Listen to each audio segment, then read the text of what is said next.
Next question है, बताना है कि ऋग्वेद के उपवेद का नाम क्या है? आयुर्वेद। आयुर्वेद। ठीक है, आयुर्वेद हो जाएगा। और वही पूछेगा क्वेश्चन कि सामवेद का उपवेद का नाम क्या है? गंधर्ववेद। ठीक है, गंधर्व वेद। और यजुर्वेद का? यजुर्वेद का हो जाएगा आपका तैत्तिरीय पर धनुर्वेद। धनुर्वेद। और वही अथर्ववेद का? शिल्पवेद। ठीक है, शिल्पवेद।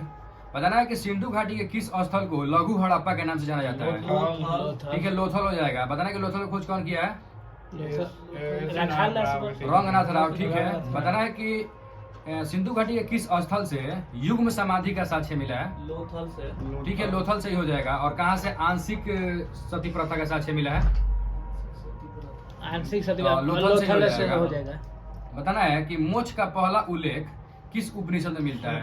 श्वेताश्वर। ठीक है, मोक्ष प्राप्ति का पहला उल्लेख किस उपनिषद में मिलता है? तो श्वेताश्वर उपनिषद हो जाएगा। अगर बताना है कि 4 आश्रम का उल्लेख किस उपनिषद में मिलता है? जबालो।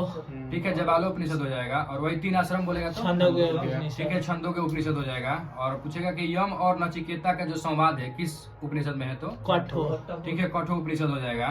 बताना है कि भारत में मुख्यतः कितनी प्रकार की मिट्टी पाई जाती है? 5 मिट्टी 8 प्रकार। हाँ, मिट्टी 8 प्रकार की पाई जाती है। बताना है कि कौन सी मिट्टी का जल धारण क्षमता सबसे अधिक होता है? चिकनी मिट्टी। ठीक है, चिकनी मिट्टी का होता है। बताना है कि कौन सी मिट्टी का जल धारण क्षमता सबसे कम होता है? बलुई मिट्टी। ठीक है, बलुई दोमट मिट्टी हो जाएगा।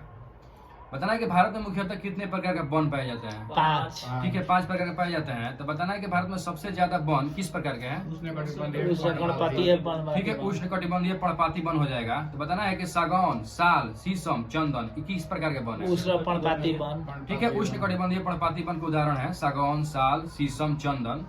अगर बताना है कि कलिंग को मगध में मिलाने वाला प्रथम शासक कौन था? महापद्म। ठीक है, महापद्म नंद हो जाएगा। बताना है कि एकराट की उपाधि धारण करने वाला शासक कौन था? ठीक है, महापद्म नंद हो जाएगा। बताना है कि भारत का पहला ऐतिहासिक सम्राट किसे माना जाता है? चंद्रगुप्त ठीक है, मौर्य। चंद्रगुप्त मौर्य को माना जाता है। क्वेश्चन कुछ पूछेगा कि भारत का पहला ऐतिहासिक सम्राट किसे माना जाता है? तो चंद्रगुप्त मौर्य हो जाएगा।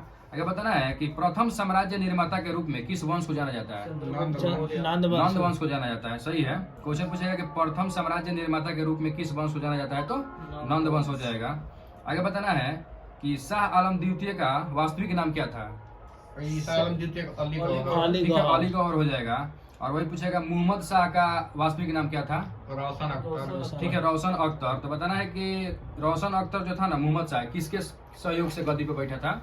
सैयद ठीक है, सैयद बंधु को। तो ये बताना है कि मोहम्मद शाह ने सैयद बंधु को कब मरवा दिया था?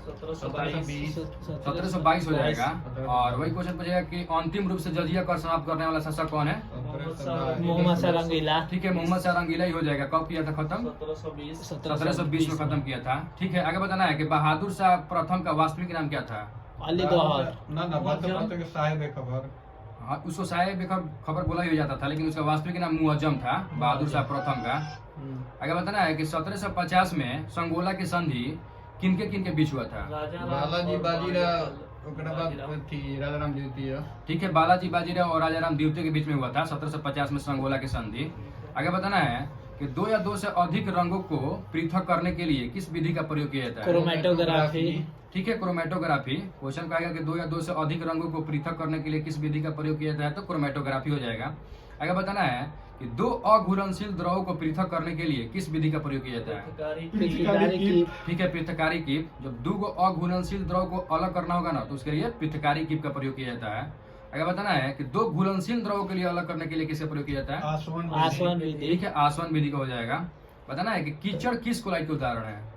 ठीक है, सोल का उदाहरण है। जो कीचड़ है ना, ये सोल कोलाइट का उदाहरण है। और दूध और फेस क्रीम किस कोलाइट का उदाहरण है? इमल्सन। ठीक है, इमल्सन का उदाहरण हो जाएगा। बताना है कि इरिडा का स्थापना कब हुआ था? इरिडा 1999। ठीक है, 1999। इसका मुख्यालय कहाँ पे? हैदराबाद। ठीक है, हैदराबाद हो जाएगा। बताना है कि सिडबी का स्थापना कब हुआ था? 1990। ठीक है, 1990 में। इसका मुख्यालय कहाँ पे हो जाएगा? लखनऊ। ठीक है, लखनऊ में हो जाएगा। बताना है कि अभी तक ज्ञात तत्वों में से कितने तत्व प्राकृतिक है? 92। ठीक है, 92 तत्व।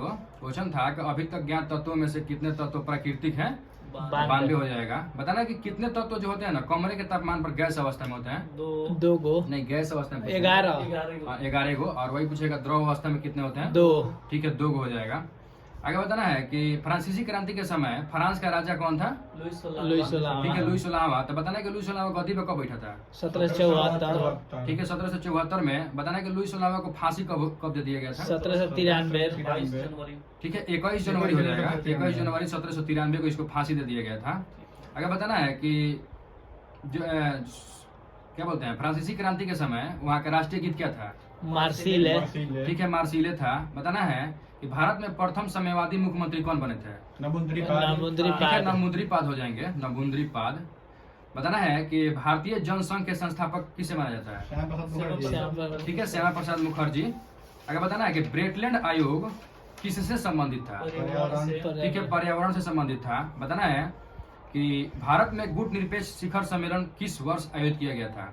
1983। बताना है कि गुट निरपेक्ष शिखर का स्थापना कब हुआ था? 1961 ठीक है, 1961 में इसका स्थापना हुआ था। और भारत में पूछेगा कि कब इसका सम्मेलन हुआ था? तो 1983 में। बताना है कि किसने सुझाव दिया था ना कि आजादी के बाद कांग्रेस पार्टी को समाप्त कर देना चाहिए? ठीक है, महात्मा गांधी ने सुझाव दिया था। बताना है कि ताना भगत आंदोलन जो है ना वो किस राज्य में हुआ था? बिहार ठीक है, बिहार में हुआ था। तो इसका नेतृत्व कौन कर रहे थे? यात्रा भगत ठीक है, यात्रा भगत। ये कब हुआ था ताना भगत? 1914 ठीक है, 1914 में हुआ था। क्वेश्चन पूछेगा ताना भगत आंदोलन से किस राज्य में हुआ था? तो बिहार में। कब? तो 1914 में। और किसने नेतृत्व किया था? तो यात्रा यात्रा भगत। ठीक है, बताना है कि इंडियन ओपिनियन पत्रिका महात्मा गांधी ने कब स्थापित किया था? 1903 ठीक है, 1903 में। तो अब क्वेश्चन है कि इंडियन ओपिनियन जो पत्रिका है ना इसके पहले संपादक कौन थे? ठीक है, मनसुख लाल नजर हो जाएंगे। क्वेश्चन पूछेगा कि इंडियन ओपिनियन पत्रिका के पहले संपादक कौन थे? तो मनसुख लाल नजर। आगे बताना है कि क्वेश्चन पूछेगा कि मैं अनिश्वरवादी क्यों हूँ? ये किसका लेख है? भगत ठीक है, भगत सिंह का हो जाएगा, मैं अनिश्वरवादी क्यों हूँ। आगे बताना है कि किस अधिनियम में यह प्रावधान था कि भारत में अधिकारियों की नियुक्ति में राष्ट्रीयता और रंग के आधार पर भेदभाव नहीं किया जाएगा? ठीक है, 1833 के अधिनियम में ये प्रावधान था कि रंग के आधार पर जो हुआ ना अधिकारी उनको भेदभाव नहीं किया जाएगा चुनने में। बताना है कि हिंदी पत्रकारिता दिवस किस तारीख को मनाया जाता है? 30 ठीक है, 30 मई। और वही पूछेगा राष्ट्रीय पत्रकारिता दिवस किस तारीख को मनाया जाता है? ठीक है, 16 नवंबर हो जाएगा। वही अंतर्राष्ट्रीय पत्रकारिता दिवस 3 मई हो जाएगा। 3 मई। आगे बताना है कि मंगल पांडे ने गाय के चर्बी वाले कारतूस को काटने से स्पष्ट मना कर दिया था कब? 29 मार्च 1857 ठीक है, 29 मार्च 1857 हो जाएगा। आगे बताना है कि भीमराव अंबेडकर ने मनुस्मृति का दहन कब किया था? 1927 ठीक है, 1927 हो जाएगा।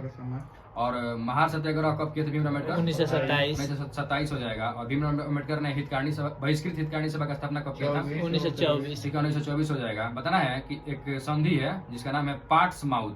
ये पार्ट्स माउथ का जो संधि है पार्ट्स माउथ किन दो देशों के बीच में हुआ था? रूस और जापान। ठीक है, रूस और जापान हो जाएगा। बताना है कि प्रथम ज्ञानपीठ पुरस्कार हिंदी में किसे दिया गया था? हिंदी में उनका सुमित्रानंद पंत। ठीक है, सुमित्रानंद पंत को दिया गया था। और वही क्वेश्चन पूछेगा प्रथम ज्ञानपीठ पुरस्कार किसी बिहारी को किसको दिया गया था? रामधारी सिंह दिनकर। ठीक है, कोई बिहारी ज्ञानपीठ पुरस्कार पाने वाला प्रथम था तो रामधारी सिंह दिनकर थे। आगे बताना है कि वाई के अलग समिति का गठन कब किया गया है? 1979 ठीक है, 1979 में किया गया है। बताना है कि राष्ट्रीय जनजाति अनुसंधान संस्थान कहाँ पे है? नई ठीक है, दिल्ली नई दिल्ली हो जाएगा। बताना है कि हाजीपुर का किला किस राज्य में है? राजस्थान ठीक है, राजस्थान हो जाएगा। बताना है कि एक नहर है जिसका नाम है केपी नहर। तो केपी नहर जो है ना किन दो राज्यों के बीच में है? प्रदेश तमिलनाडु ठीक है, आंध्र प्रदेश और तमिलनाडु हो जाएगा।